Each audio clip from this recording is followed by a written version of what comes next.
cara aja ditinggal kapribaden ketimuran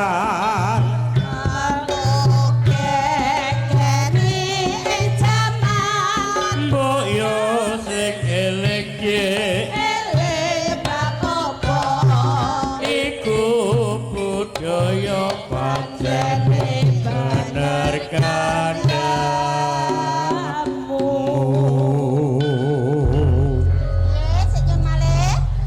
Di wis sore iki to. Lho, piye to iki wis sore sak didukani Rama lho. Ini lho Kang Mbok. Iki Bapak Bagus panuntun tak rawuh to. Oh, Monggo Pak Bagus ngersakne menapa? Monggo pun to, mboten sah sungkan-sungkan mboten nyun sawer kok niki. Tapi menawi diparingi nggih mboten napa-napa. Kula 1 2 3 4 5 6 pun jenengan anu 10 ndi to? oh nggih. Monggo ngersake gendeng menapa? Aja to, aja bojo loro to. Ngersakne. Bojo loro. Monggo. Wong siji ae ra telas-telas kok bojo loro barang. Nggih to Mas Yogi? Lah, tenan kok.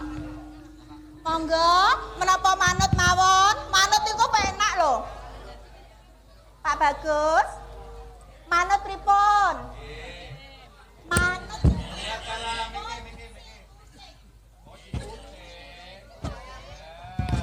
Iku sing Pak Bagus.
Nembang piyambak menapa dipun wakilaken Pak Bagus?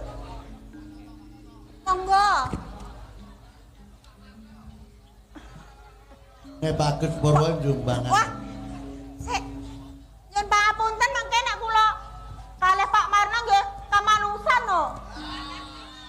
Saestu kamanusan menika dulur lanang lho. Saestu menika dulur lanang kula. Monggo Pak Marno.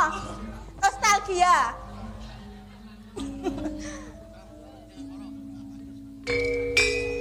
Monggo. Dulur. Nggih, minangkani pamundhut saking Pak Bagus.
didukani Rama.